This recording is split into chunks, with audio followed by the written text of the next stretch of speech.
Well, hey everyone, my name is Nathan Jones, and if you're new here, welcome. I like to talk about all things movies, specifically Blu-rays, and today we're going to be talking about the Criterion Collection.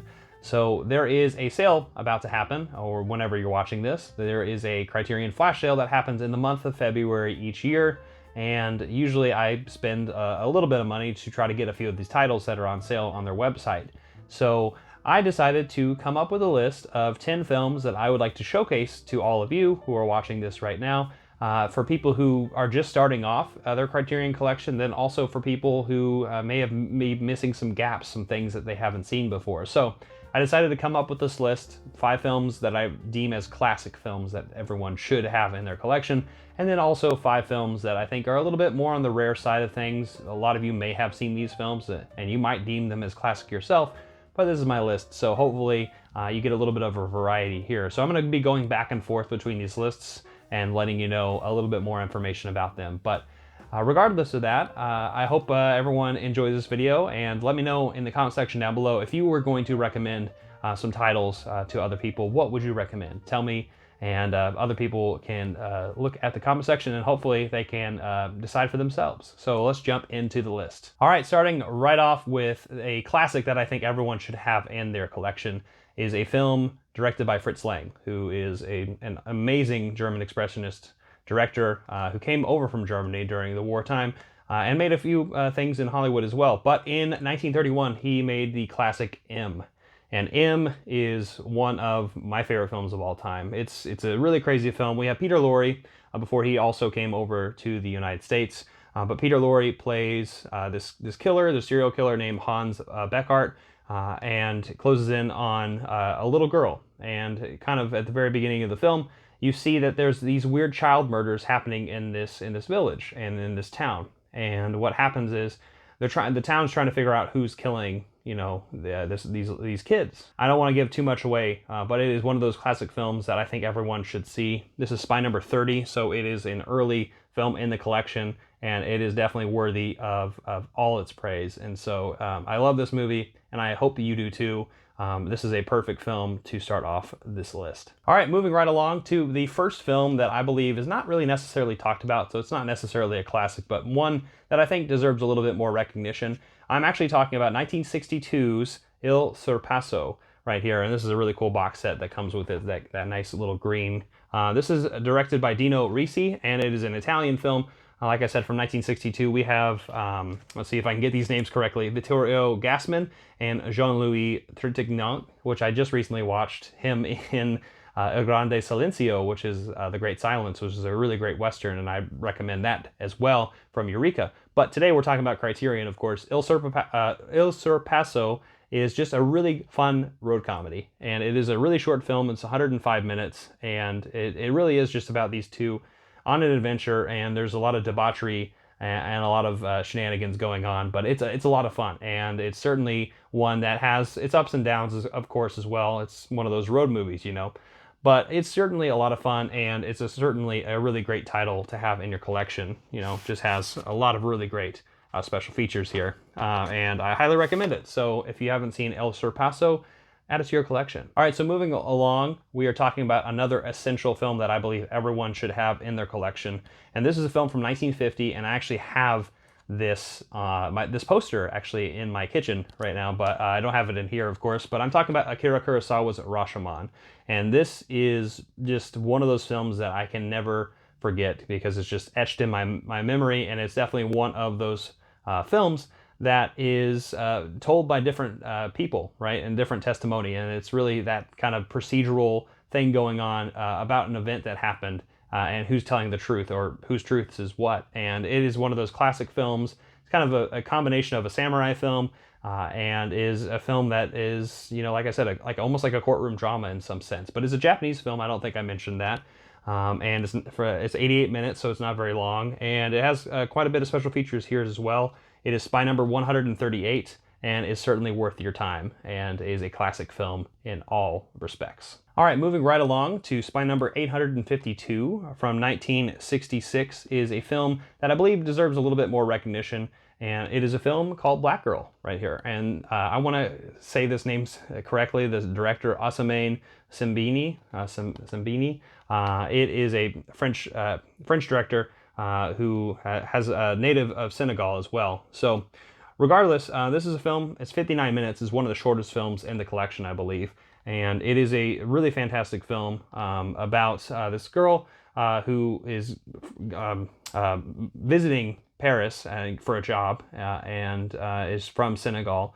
And she starts working for somebody in a higher class than herself. And it really does just capture 1960s socialite kind of upper class and lower class dynamics and that working class thing, but also the politics of the time. And also you get a little bit of some colonization going on from like the French colonies, obviously in Senegal. So it is a very rich film, and it is a film that is essential in a lot of people's eyes. So this actually might even be in the essential list, but it's not one that's not necessarily talked about as much as it should be. So Black Girl, I'd say certainly recommend checking this one out. All right, moving right along to one of my favorite movies of all time. It's from 1955, and it is the only film, unfortunately, directed by Charles Lofton. I've talked about it a lot on my channel. Talking about The Night of the Hunter with Robert Mitchum and Shelley Winters.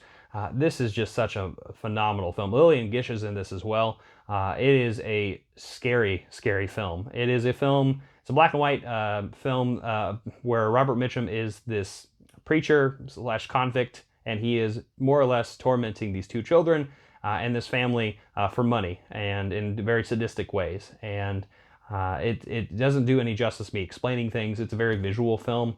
It's shot gorgeously. There's a lot of great acting. This is one of the scariest things I've ever seen in my life, and it certainly holds why it's one of my favorite films of all time. I love this movie. Certainly recommend it. It's one of the more expensive Criterions. I think it's a little bit more than the usual because I think it comes with the 2 discs, but it is certainly worth your time. This is spine number 551. It's a perfect film, and it's only 93 minutes, so check it out, add it to your collection if you don't already have it. All right, moving right along to a film that I believe is not necessarily talked too much about, and I actually watched this for the first time earlier this month, and is from the year 2000, and is directed by David Gordon Green, of all people, and it is his first full-length feature film, George Washington.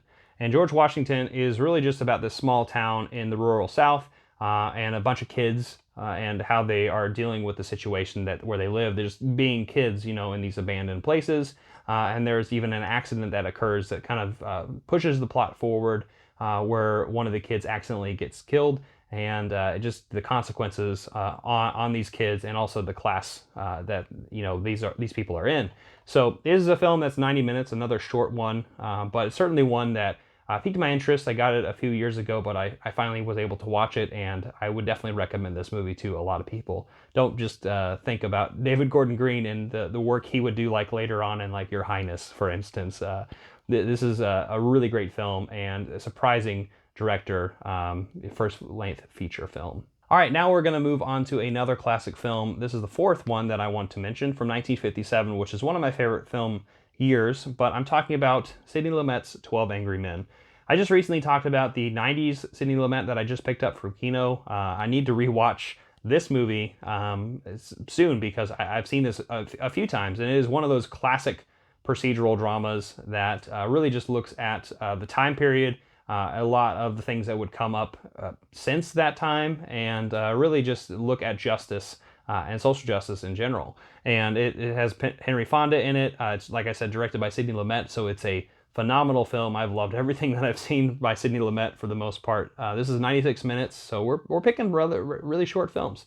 Spy number 591, brilliant, beautiful color in the red and yellow right there. This is an essential film, and I believe everyone needs to have this in their collection. All right, next we're going to move on to another film that I believe deserves a little bit more recognition. It's not something I hear too much about, although I think it is deemed as one of those classic French New Wave films.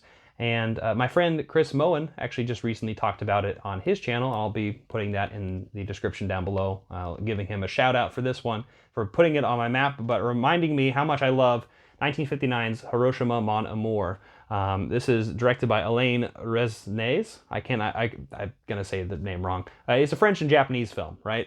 So we have it's mostly a French film, but it is really about these 2 people. One is a French woman, French actress, and a Japanese architect, and how they fall in love. And this is right after World War II, and how they meet, and they're how their loves are kind of combined together, and a lot of the things that the trauma that they're dealing with comes to a really crazy standstill, just based on a lot of the things that have gone on in their past and how they're entwined together. But it's been a long time since I've seen this movie, but it is certainly one that piques my interest to rewatch again.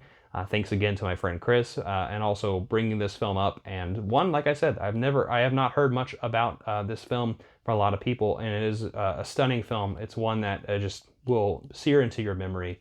There's a lot of phenomenal scenes here, but this is spine number 196, another 90-minute film, so it's certainly manageable for your collection. All right, last film of the essentials that I'll be talking about is a film from 1990, and is the first film that I watched from this director, and it just blew me away. And it's certainly one of my favorite films of all time. And I'm talking about Abbas Kiarostami's Close Up. And this is just a phenomenal film from an Iranian director who I actually have the Kokra trilogy right over there of his work as well. But this is a film all about meditation on the wrongdoings of somebody, and working it and the idea of fiction and nonfiction. It's a really hard movie to describe. There is like I said, a cross between this fiction and nonfiction going on with somebody who committed a crime to this family, and in this film itself, Abbas Kiarostami uses this family as actors with that person who did that crime to them to kind of showcase a lesson. There is a lot more context and depth to that. I'm really simplifying it, and I'm probably getting some details incorrectly. But regardless, Close Up is a film that will make you feel something, and it is really crazy how it works with narrative, and it's super creative. I love it, and I recommend this strongly to a lot of people. So this is going to be my it for the last of my classic films that you must own from Criterion. Close Up, get it. And last is a film from 2020, so not too long ago, but also not that great of a year, but a recent watch of mine, and one of the more recent films in the collection. This is spine number 1111, so 1111. I think I may have said too many ones, but I'm talking about Dick Johnson is Dead. And this is a film, it's a documentary from Kirsten Johnson, who is the daughter of Dick Johnson, who is creating the deaths of her father, just putting in very different scenarios and to humorous results. It's very interesting. It's a very cathartic film. It's a documentary about her going through this process of losing her father, who's very much still alive, but thinking about that process and going through it in a way that is creative, both for them and the sheer fact that Dick Johnson himself is going along with it, isn't enjoying the ride just because he's with his daughter. It's just so touching. It's a great documentary. If you don't have this, actually, it's on Netflix, so if you want to watch it before you buy it, you certainly can. But I certainly recommend purchasing this one. It'll pull on your heartstrings, and it really did showcase how much I love this movie. So that is my 10 films that I recommend to you. Some of those are essential films that I think everyone should own, and some of them are films that I don't believe everyone has seen or heard much about, but I would recommend them. So I want to hear your thoughts down in the comment section down below. Thank you so much for watching this video. Share, hit the notification bell, subscribe, and I'll see you next time.